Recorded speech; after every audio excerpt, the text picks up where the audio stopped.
How to Be Awesome at Your Job is sponsored by LinkedIn Jobs. When you clock out, LinkedIn clocks in.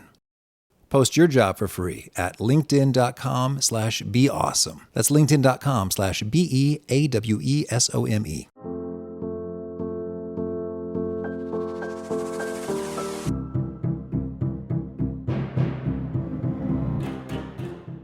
Treat change like a skill. It's a skill like anything else, like using software, like time management. You can become really great at change. And I think it's a skill that we all need to have because as much as humans are resistant to change, change is the constant that we have to navigate over and over again. So by becoming better at it, you'll make your life so much easier for the rest of your life in all kinds of settings.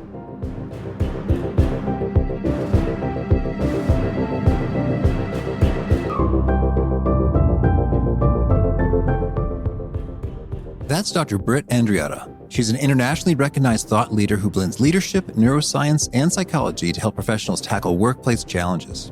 As the CEO of Brain Aware Training, she's helped millions through her online courses and best-selling books. And today, she's going to share some wisdom from her latest release, the second edition of Wired to Resist. So you'll learn 1, how and why our brains resist change. 2, how to actually get people on board with change. And 3, how leaders unknowingly alienate people with change. And if you want a quick summary write-up of these actionable takeaways, I recommend you sign up for the free Gold Nugget email newsletter found at awesomeatyourjob.com. I'm Pete Makaitis. This is How to Be Awesome at Your Job. And now, here's Britt. Britt, welcome. Thanks, Pete. It's great to be back and have a chance to connect with you. Oh, yes, it's good to be chatting. It's been 500 plus episodes, so it's about time, I'd say. Yeah, you've been busy. I love all the stuff you're doing. You seem to talk to everyone. Oh, thank you. Yeah, well, it's funny. Our LinkedIn has so much overlap with folks. Well, and you're up to stuff too. So you've got a second edition of Wired to Resist that is fresh. And we talked about your other books, but didn't go into much detail about Wired to Resist in our previous conversation. So it seems like now's the time. So can you tell us what's this one all about? Yeah, so Wired to Resist, the first edition is all about change and the brain science of change and why humans are kind of biologically wired to resist it. But in this new edition, I've just updated a lot of the data. I've added a lot of new content. Change has really accelerated in the last 5 years since I wrote the first edition. And so we know that people are experiencing change fatigue more than they ever have, and that's driving burnout. We know that technology is just flooding pretty much every part of our lives with massive upheaval. And of course, the world changes and the environment creates pressure. So I really wanted to update it so that it was relevant for what we're all kind of navigating on a daily basis these days. Okay. Well, so change, that's a juicy topic. Can you tell us, in your work and research here, what's among the most surprising and fascinating discoveries you've made about us humans and brains and change? Yeah, so the research has shown that when we go through change, there's kind of 4 key brain structures that can get activated. So one is the amygdala, and we tend to respond to change as potential danger until we get more information. So our body always is a survival mechanism, and it's going to assume the worst unless it gets more information. So the amygdala can get kicked off. That can be made worse depending on how transparent the leaders are and if they leave room for the brain to fill in a story. Because when we fill in a story, we always fill in layoffs and, losing my job and it's going to be awful. So the amygdala is one. The basal ganglia is the second one that has to do with habits. And when we do a behavior over and over again, our basal ganglia turns it into kind of a low energy package where we can run that behavior without thinking about it. An example most people might know is driving a car. The first time you learned to drive a car, you had to think about it a lot and concentrate on the act of driving. But after you do it a few times, the basal ganglia is what turns it into something that you can do without thinking about the act of it anymore. And this relates to change because most change is asking people to develop new habits of some kind, new ways of speaking or behaving. And that's going to be awkward and uncomfortable at first until we get enough repetitions. Magic number is around 40 to 50 for the basal ganglia to turn it into something that we don't have to think about. But even more important, change is often asking people to leave a habit that they already know, that's well grooved with hundreds, if not thousands of repetitions. And so the reason why so many change initiatives fail is because people don't actually make the shift in their behavior that has to go along with what that change is asking of them. They stay stuck in the old habits. So that's important to pay attention to. Third brain structure is the entorhinal cortex. And this is the part of the brain that acts as your GPS system. You know, how you get home every day without having to plug it into a map. Your brain has built a map. And what we know is that if we do a change that requires people's physical space where they work, this part of the brain has to build new maps. It can and it will, but it requires some extra cognitive energy. It also maps social space. So the entorhinal cortex also is how we kind of pay attention to who has power, who we have affinity with. So if you ever reorg a team or merge two departments together, you're messing with people's maps, mental, physical, and social maps. So again, our brain is built to do this, but it can then contribute to the exhaustion or change fatigue that people feel. And then the one that really blew my mind, Pete, and I kind of am always excited to share this because I was like, no way. We have a part of our brain, it's called the habenula, whose job it is to prevent us from failing in the future. So how it works is it uses chemical guardrails. And the example I usually give people is think back to our hunter-gatherer days. If I walked down a path and found food or water, my brain would reward me with serotonin and dopamine. And if I went down another path and I didn't find anything, the habenula would activate. And when it's active, it cuts off, it restricts your serotonin and dopamine, meaning I don't get the feel-good chemicals. And when I come to that fork in the road the next day, I just psychologically feel like I want to go down the first path. What's amazing is it can be so powerful as to suppress your motor neurons, meaning it's hard to walk down the wrong path. So what does that have to do with change? Well, change always has failure in it. Very rarely does change unfold on time, on budget, the way it's supposed to. And so leaders are accidentally coding change as failure, which is increasing people's resistance to the next change that's announced. So once we kind of understand these four brain structures, it really gives managers and leaders some real clear actions that helps them both design and announce change and support change in ways that are going to then increase adaptability and resilience of their people. Well, that's so much fascinating stuff. Thank you. So this habenula, it's designed to keep us from failing again.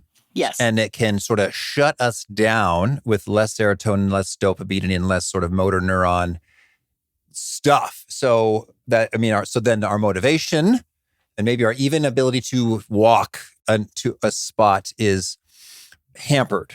And I guess that's intriguing because I think about a young Pete Mockaitis versus a current Pete Mockaitis. And I've been, I guess, had my share of disappointments, failures, rejections, traumas, bummers. And it's interesting how I really do find, I don't want to be a pessimistic, negative Nelly, but I really am like a different person, especially like entrepreneurially, as opposed to opportunities. Like I used to think, oh, that's so awesome. It's totally going to work. It's like, well, I've seen enough things not work to think, it probably won't work.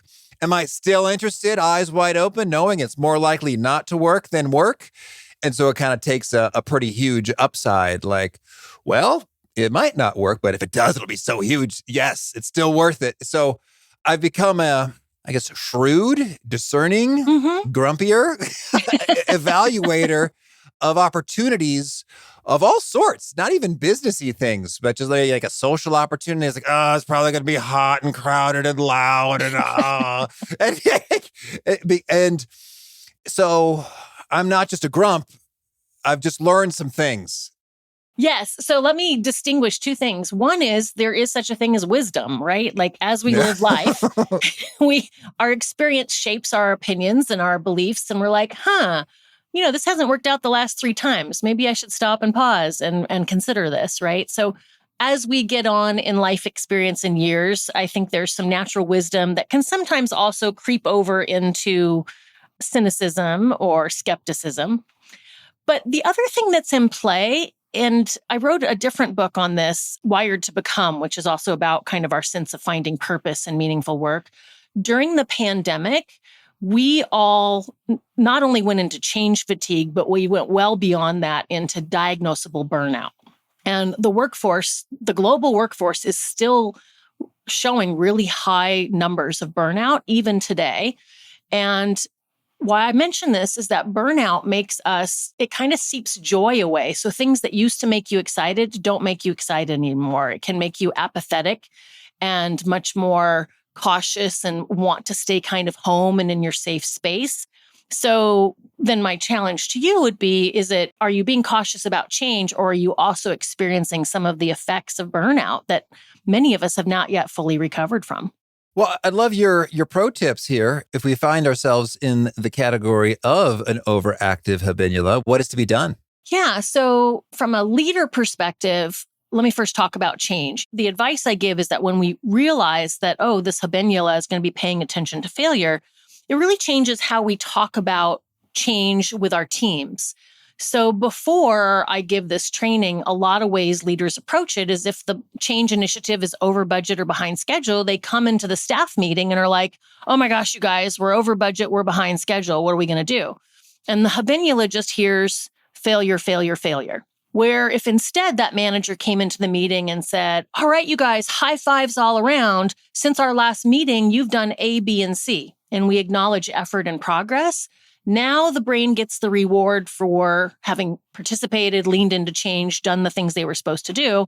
And then you can follow it up with, but we're over schedule and behind budget. What are we going to do about it?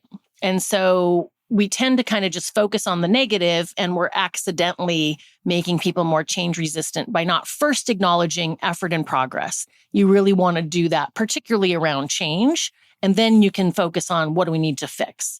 So in the work setting, I would suggest that.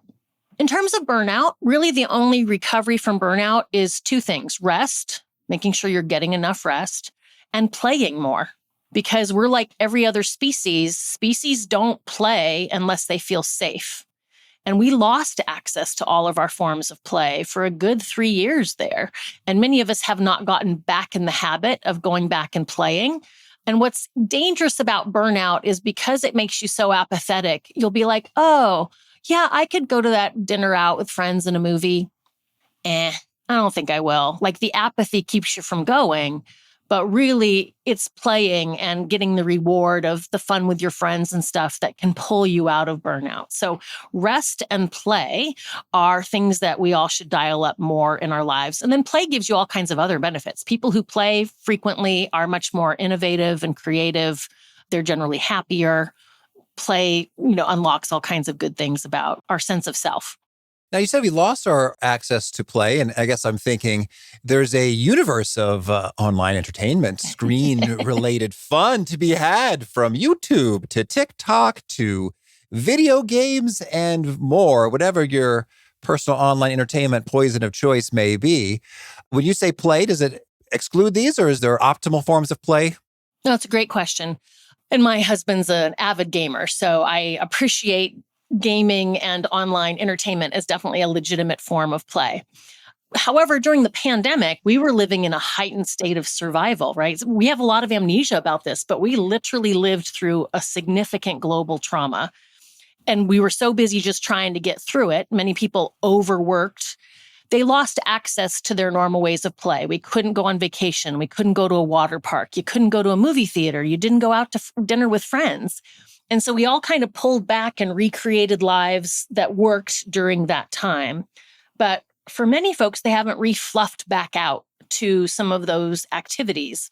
So that's what I mean by play. Like, even though things are open now, there's still a lot of people that don't go do those things because they've just kind of gotten out of the habit of it, or they're biologically haven't realized that they need to attend to the fact that this apathy is impacting them. But absolutely, online sources of entertainment can be great as long as you're not doom scrolling too much. And, if you're using it to numb out feelings or avoid social connections, then maybe it's not so healthy. But I think all of us kind of know when we're using it to avoid life versus we're using it for enjoyment and entertainment. So it's something to pay attention to. Okay. Well, that's handy. Thank you. And so on to change. Yeah. You mentioned that when we have an ambiguous story, it's danger. It's like guilty until proven innocent. Yes. And so I guess I just want to cover that in terms of change. Like people say, oh, people don't like change. Change is uncomfortable. Change is hard. And I think there are times when they're rare, relatively speaking, but I want to get your hot take on when there's a change that just feels clearly wonderful. For example, someone says, hey, Britt, you know what? We realized there's a couple key strategic roles where we are underpaying relative to the marketplace. You and others in similar roles are going to be receiving a 20% raise effective next pay period and ongoing. That just sounds clear and wonderful. Are our brains cool with that, or do we still have a problem with that too? Oh, that's a great question. I mean, that particular example is really, you're not changing my title, you're not changing my job, you're not changing who I'm reporting to. You're just changing the amount of money that goes in my bank account at the end of the day for the work that I've done. So I think most people would respond to that type of change with happiness. We can really think about people's motivation for change on kind of two axes. One is, did we want the change? Yes or no? And did we choose the change? Yes or no? So getting a raise without having to do more work, that's a yes and yes. I will be running toward that and feeling good about it.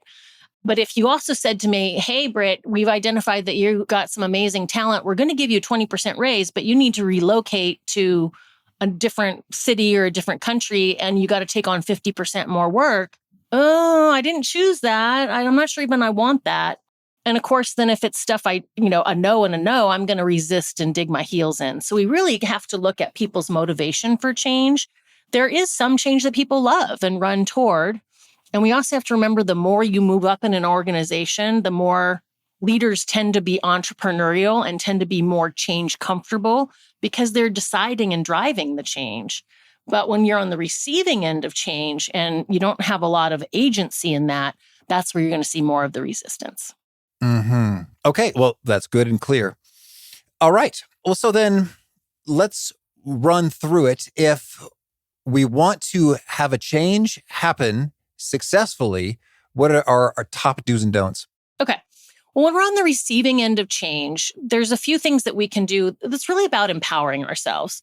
In an ideal world, the people above us would be designing great change and leading us with support and being transparent. But sometimes that's not the case. So part of it is like really just owning your own experience and asking questions. We are more motivated for change if we can find a what's in it for me. How can I make this valuable for me? How can I turn this into an opportunity to learn or grow or gain a new skill or work with a person that I like? So finding a sense of purpose in it. If we can partner up with people that we like or care about and turn it into a team experience, so we're not doing it alone, that can be helpful. Gamifying it. And this is why so many apps are valuable. I'm actually about to travel to Europe. So I hopped on Duolingo and I'm getting my little owl points every day as I complete my language lessons. Well, you have to keep the streak or he will stalk you ceaselessly. Right. I'm on my streak. But some of these things help us. Our brain loves a reward, but it almost doesn't care what the reward is. So that little ba-bing that I hear when I complete some lessons and the little badge that I get, my brain's kind of happy with that. So we can find ways to gamify stuff. And we can also lean into self-care. Change is stressful. And so it's important when you're going through a lot of change to pay attention to, am I getting good quality sleep? Am I eating better? Am I maybe playing more to counterbalance the stress? And then mindfulness, it turns out the brain is uniquely built for a mindfulness practice. It really just does amazing things. It can physically shrink the amygdala and make it less reactive in as little as a few weeks of 5 minutes a day. I mean, the studies on mindfulness are mind-blowing. So these are all the ways people who are on the receiving end of change can have agency, including saying no. I don't want to go on this change. This is not something I want to be part of, and acknowledging that you want to maybe find a different role or a different organization or whatever. So those are kind of my hot tips for any of us who are on the receiving end of change. Well, that's good. Thank you. And let's talk about mindfulness. And I tell you what, I have gone back and forth with mindfulness in terms of I'll read a journal article about, people used Headspace for 10 weeks or or 10 days, I think it was. And they saw an increase in their heart rate variability. It's like, oh, I can measure my heart rate variability. I can get Headspace, game on, let's do it. And so then I do it. And I don't think I'm not sure if I am getting the results or benefits or not. And then I'm not sure if something's wrong with me or if I didn't do it right or what's the deal. So do you have any pro tips for folks who think, I've tried this mindfulness stuff, Britt, and I don't know if it's for me? Yeah, absolutely. So let's define mindfulness. Mindfulness is any practice that allows you to stay present in the moment and not go in the past and worry about what happened yesterday or what Bob said or what Marie is doing, and keeps you from going into the future and worrying about what's going to happen tomorrow and what Bob might say and what Maria might do, right? So mindfulness is really the act of being present in the now. And mindfulness can be meditation, but it can also be doing the dishes. It can be an adult coloring book. It can be fly fishing. It can be gardening. It's something that kind of puts you in that relaxed state, that flow state where you're not really worried about time and you're just really present. However, when most of us try mindfulness, we are like sitting down and we're using an app or we're listening to a guided meditation. And what's going to happen is I start and I concentrate on my breathing. And then, oh my gosh, I got to hit the grocery store and I got to pick up that thing and I've got to remember to call my dad. All mindfulness is going, oh, wait, I'm supposed to be present right now. And then going back to focus on my breathing. And it might last 10 seconds before I go, but I really need to call my dad and I got to get to the grocery store. Oh, wait, I'm supposed to be meditating. So really mindfulness is knowing that your brain is going to spin off and noticing that it has and bringing it back. And the more you practice that, two magical things happen. One is the periods of being able to stay present get longer. But the most important part is you start to just observe yourself. Oh, wait, I've started having thoughts again. And that ability to kind of take a third person perspective becomes the magic sauce that allows, and this is why people who are longtime practicers of mindfulness, they have just a calmer state. And when something comes and disrupts them, their reaction is lower than non-meditators or non-mindfulness people. And then they come back to stasis pretty fast. And it's because you can go, oh, instead of I'm freaking out right now, you kind of watch yourself freaking out. So it allows you to distance yourself from your emotional reactions to the world. And that is truly the secret sauce of mindfulness. However, you could meditate 10 minutes a day. And if the rest of the day you're doom scrolling and putting your amygdala into high alert mode, you're not going to see as many benefits as someone who maybe isn't doing that to themselves. So it's all in context. And I would say if you're not seeing the benefits, play with different forms. Some people love doing yoga.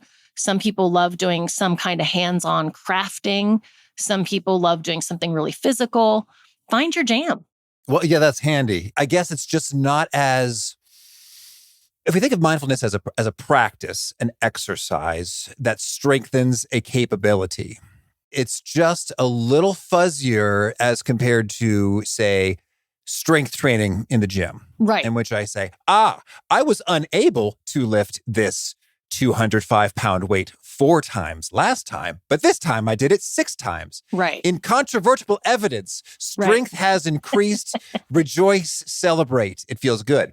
Yeah. As opposed to with the mindfulness stuff, it's like, I guess I'm kind of noticing me doing my thing more often, and that's kind of handy. So I guess it worked, ? Yeah, it is a little more amorphous, particularly if you're not measuring it in some kind of tangible way. Like oftentimes when we work. Can I measure it in a tangible way? Yes, you can measure it. Tell me. Well, I mean, just kind of like you would pay attention to your weights and your reps, you could pay attention to how long you're staying in that totally present zone. How many seconds was that? And how many times did you come back to it? Like if you decided to note it down, you could pay attention to it and then measure your progress. But oftentimes with mindfulness, we don't really track it. So then the other way is to kind of take a little bit of a temperature of yourself, and then 4 weeks from now, after you've significantly worked on this practice, see how you feel 4 weeks. But the day-to-day, it's not going to always be noticeable, right? So I do think it can be a little amorphous. The other thing I think there's been a disservice to is how we portray mindfulness and meditation in the media. I think a lot of people feel like, oh, I got to sit cross-legged and burn some incense. And if I do this thing, I'm going to have some kind of spiritual awakening that I will be mind-blowing. That's not what it looks like. It's just about, oh, I noticed that I'm having thoughts again. Come back to the moment. Oh, I notice I'm having thoughts again. Come back to the moment. And that's all it is. And so that really demystified it for me and made it feel a lot more accessible. And then I wasn't holding myself to some standard like, wow, nothing spiritual happened to me. I guess I failed, right? Okay, good. Thank you. All right. So that's at the individual contributor, yes, perhaps a level. Let's hear about it at the management and executive levels. Yeah, let me start with executives. Executives are always living in the future, right? Their job is to look down the road 5-10 years and think about what we need to do to keep this organization thriving and surviving into the future. And so, they spend time looking at the data and they work hard on coming up with decisions. And I think one of the things that's hard about being an executive is once you announce change, you kind of expect everyone to stand up and cheer. But that's not what happens. Humans first go into this very grumbly state where we first worry about all the things that could go wrong and what we might not like. And there's all these predictable kind of grumbly emotions that happen. And many executives are really surprised by that. And so one of the things when I'm working with an executive team is I remind them that, hey, even if you're a perfect change leader, the best you can do is kind of shorten the duration of the grumbly period and maybe lessen the amount of drama, but it's never going to be zero because humans are going through a biological process. They're not being difficult, they're being human, and this is how humans deal with change. We first worry, assume the worst, kind of freak out, and then we work our way through those emotions, and then we can start to kind of come over this tipping point where we can look to the future, maybe what could be good about it, what I might gain from it. And so part of being a good leader is planning for that. And I think a lot of executives make the mistake of really focusing on the change. It's structural, it's factual. We got a plan, we're going to execute it.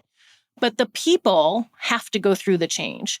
And so you got to plan for this emotional upheaval, the amount of time it takes to form new habits, how you articulate this message. There's things you can do to make it easier, but on some level, you just have to go through this period of transition.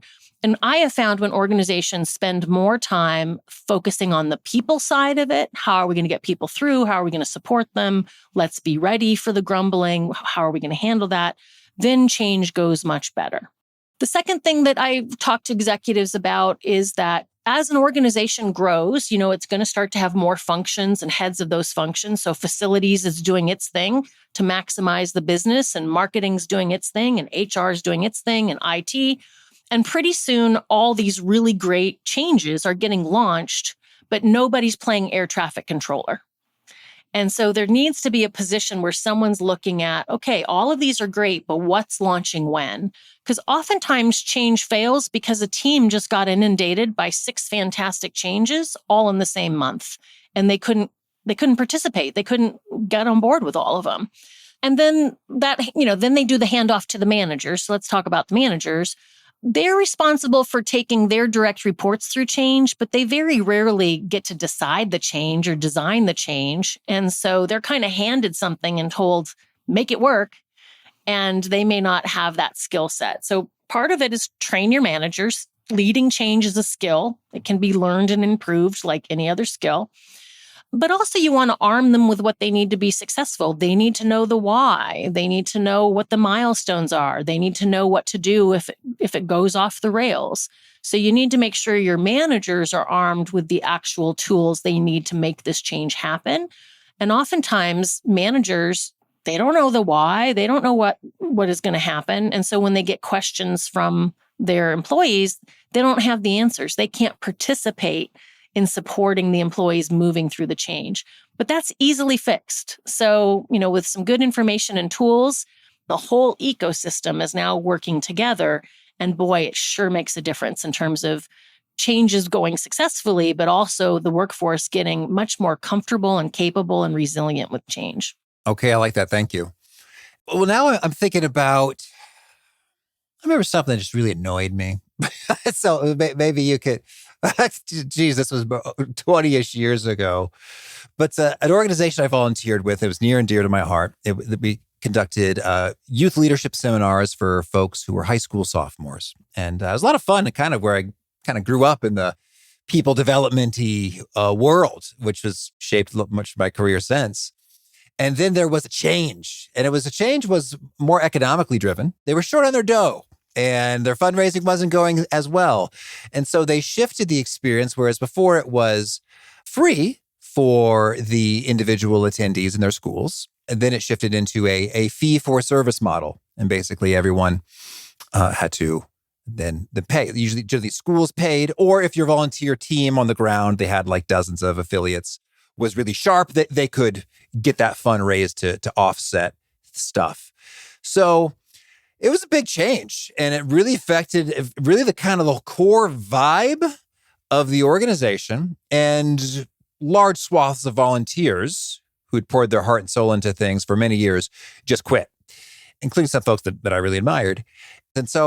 And I was kind of torn. I didn't like it, but I still thought, well, it's still, even at this fee, I think the school should pony it up, because they'll be enriched from their leader returning, and they might not see it that way, and it might change the composition, and it's not as good. I don't like it as much, but I'll stick with it. And so I did. But what really got me angry was like the leadership, whenever we like raised these concerns, and they were like, the pitchforks were out with the volunteers saying, this is terrible. This is not the spirit of this thing. Da, da, da.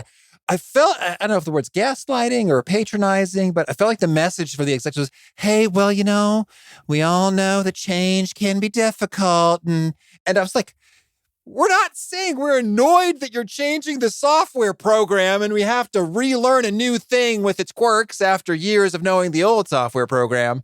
We're saying that fundamentally the heart of the thing is now different in a way that's objectively worse.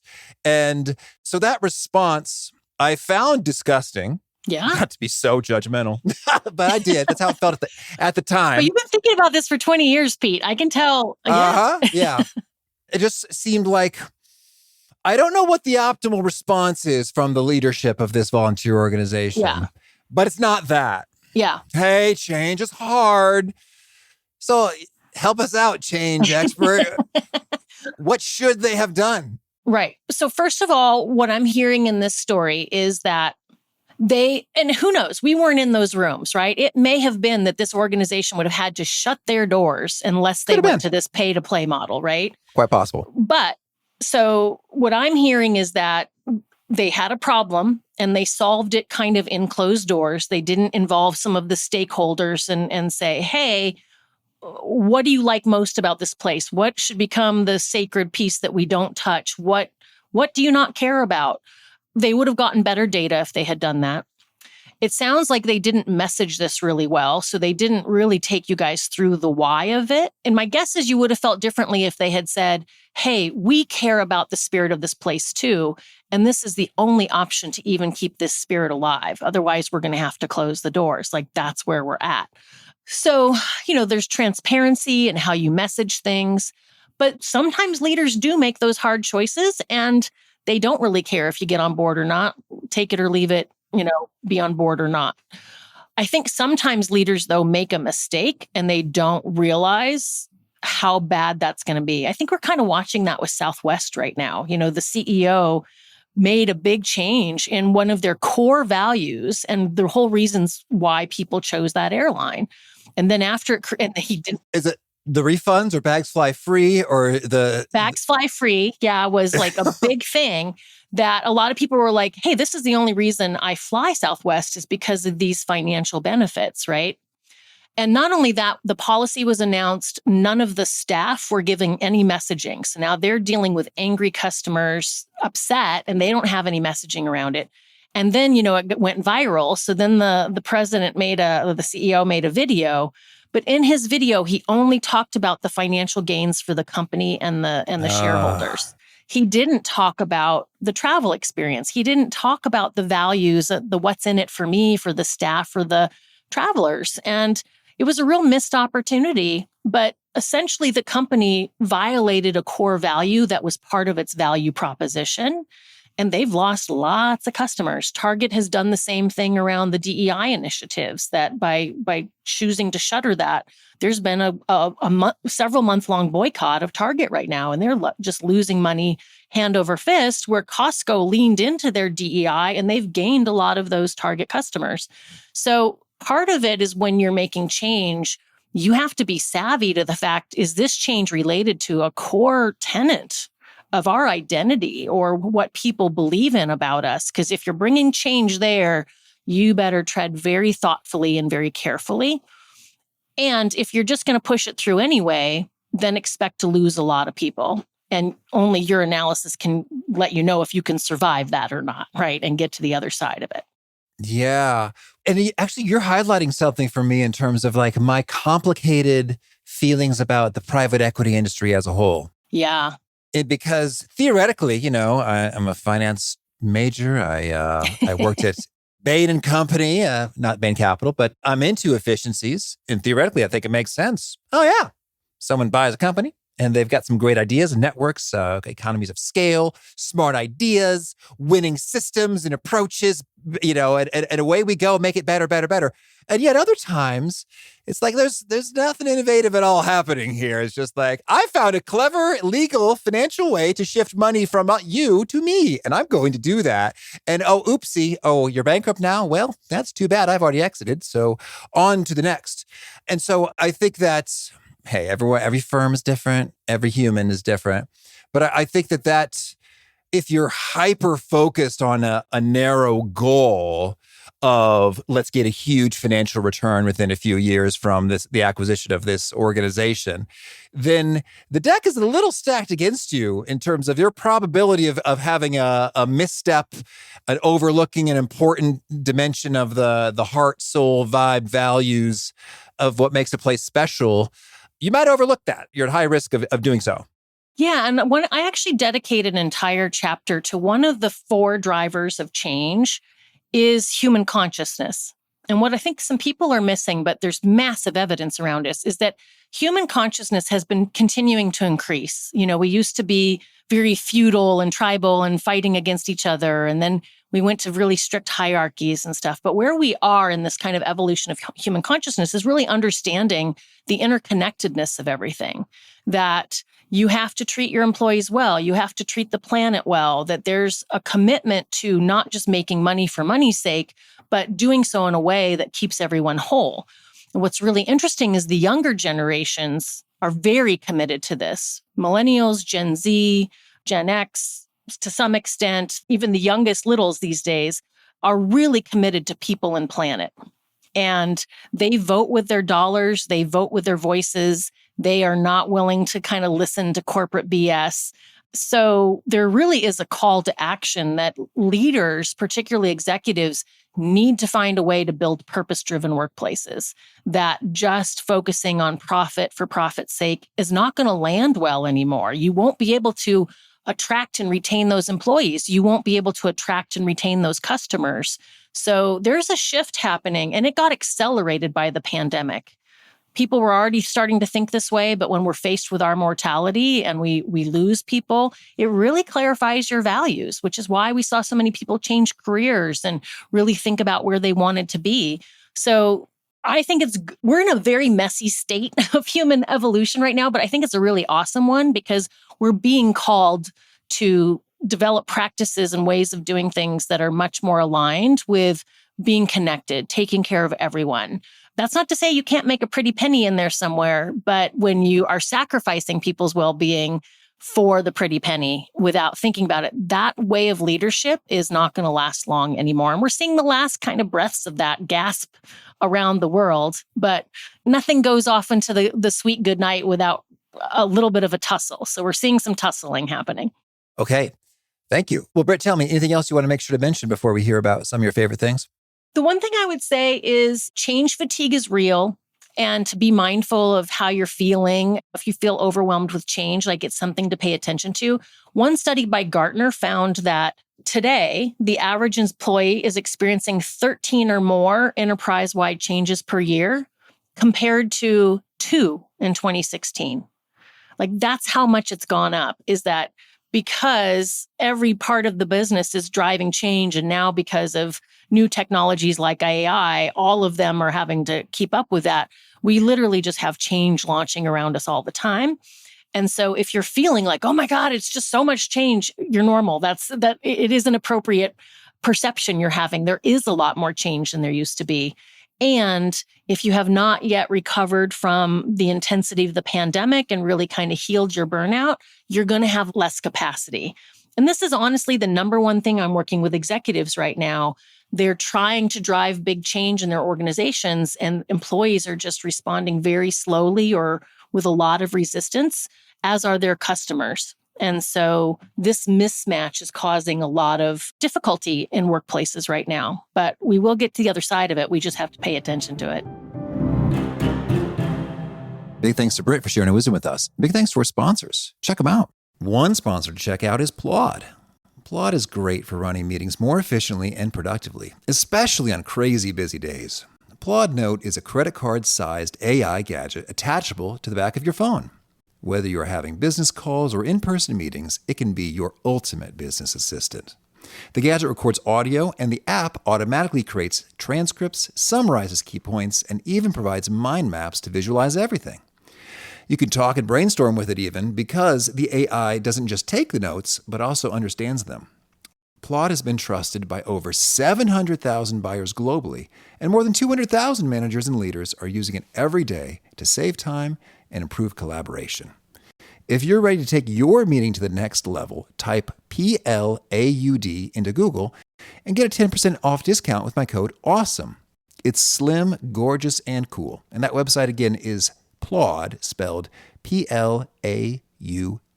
One sponsor to check out is Rula. I'm a huge believer in therapy and have personally benefited greatly from many online sessions. Unfortunately, many folks looking for therapy can have a really hard time finding a solid therapist, and when they do, that person might not take their insurance. So frustrating. Rula does it differently.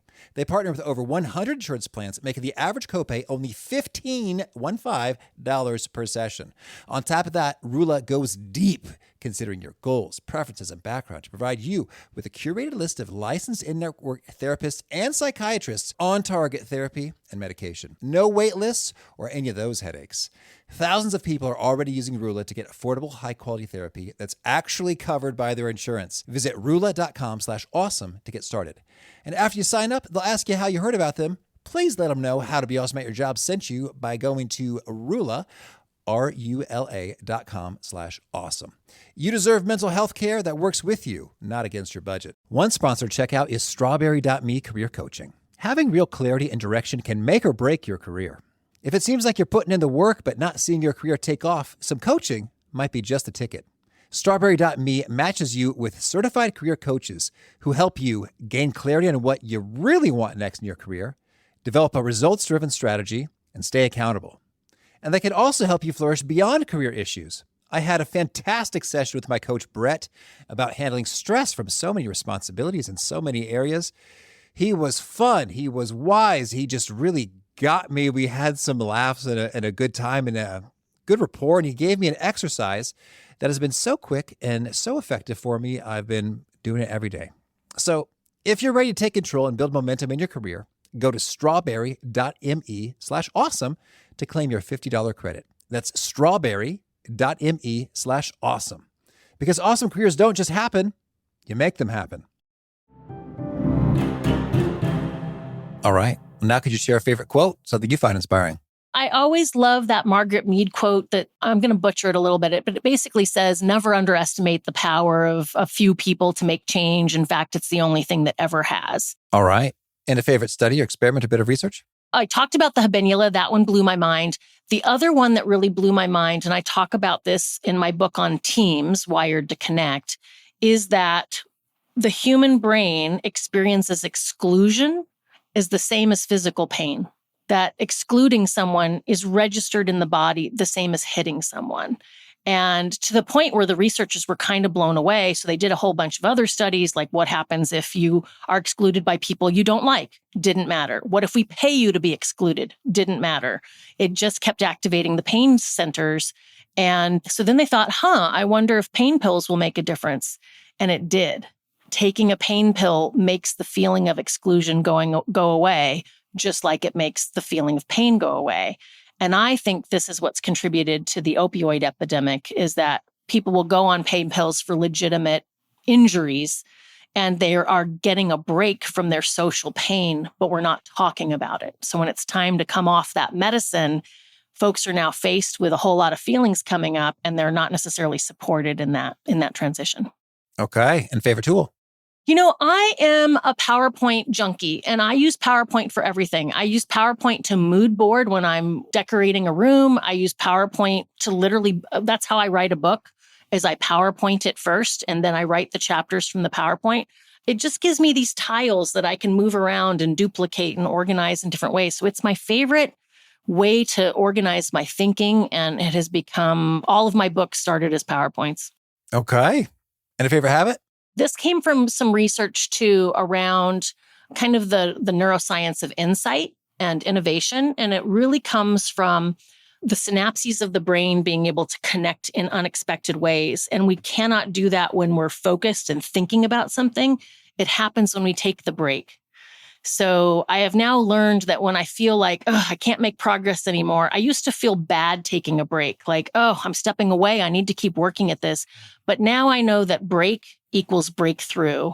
And so when I step away from it, I fully enjoy the break, and I know my brain's still working on it in the background. And now I've had enough experiences of that happening that I'm really confident that I can step away from something and it'll have the breakthrough it's supposed to have at some point. Okay. And is there a key nugget you share that really seems to connect and resonate with folks? They quote it back to you often. We are wired for three things. We're first wired to survive. So big parts of our biology are dedicated to helping us live another day. And that's what food, water, shelter, the thing we think of. But when things are fine, it really shows up in the workplace because it's our paycheck that allows us to buy food, water, shelter. So we can accidentally really activate survival stuff for people in the workplace if we're not mindful.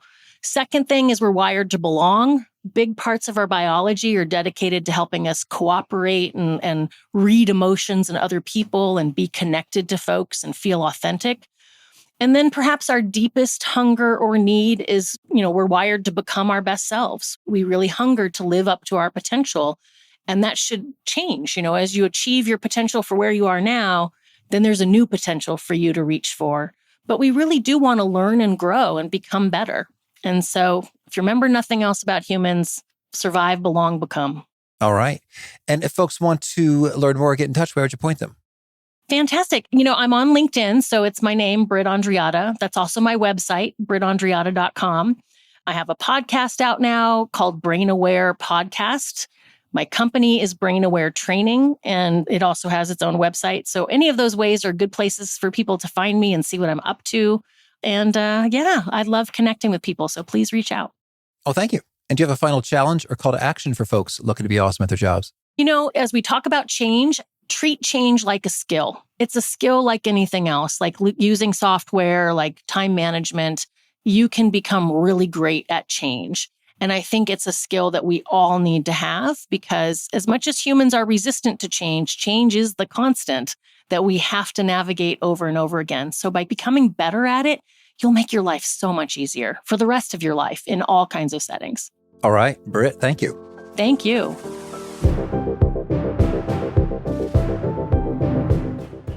My favorite takeaway from Britt here was talking about the grumbly period following the announcement of a change. And just to know, that's going to happen. That's normal. That's to be expected. Don't be shocked. Don't be angry. Don't be irritated, whether you are the grumbler or observing the grumbling on the other part. But just understand, okay, this is what is going to happen. So let's shorten the duration and the intensity and the drama of it, but it's going to be there. And so knowing that, we can take a deep breath and proceed all the more peacefully through it. Great stuff from Britt. If you want to check out the show notes or the transcript or the links to items that we've referenced, please drop on by awesomeatyourjob.com/EP1079. Hope to catch you next time, and peace.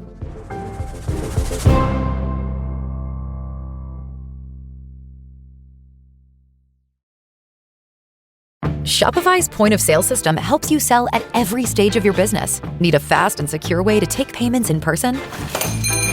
We've got you covered. How about card readers you can rely on anywhere you sell? Thanks. Have a good one. Yep, that too. Want one place to manage all your online and in-person sales? That's kind of our thing. Wherever you sell, businesses that grow with Shopify. Sign up for your $1 a month trial at shopify.com/listen. Shopify.com/listen.